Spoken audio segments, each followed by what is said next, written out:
what are the ways in which you are seeing anti-Semitism within the context of your classroom? Because I think that's important, is what does anti-Semitism look like in your sphere of influence?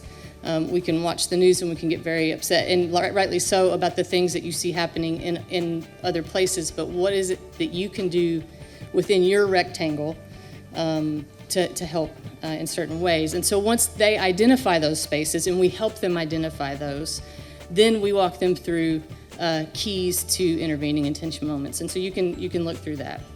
I've got just like a starter slide deck on trauma-informed pedagogy, which in 20 seconds, trauma-informed pedagogy is this idea that we take into consideration the lived experiences of our students because we know it affects their learning.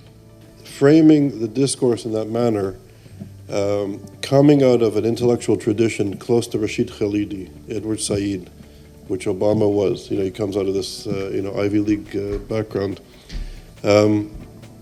is reflective of a discourse. It's reflective of an ideology, which really has had profound bearing. So I'm not coming from this as a Republican or a Democrat, and nobody in this room knows who I voted for, or if I've ever voted for any American political leader.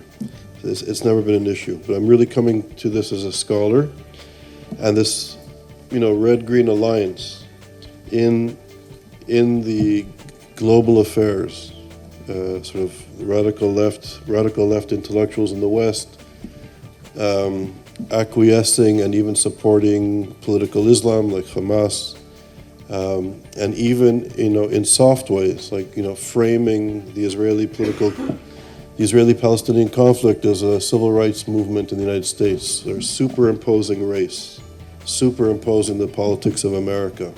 The racial formation of American society onto the Middle East is really very impactful, and has been impactful and continues to be impactful. We have all heard the concerns here about binary thinking and people being very black and white. That's a really difficult problem in health professions, education, and generally as a citizen. So I think this critical idea of cultivating critical reflection is something we all need to take with us, so I just wanted to mention that to you.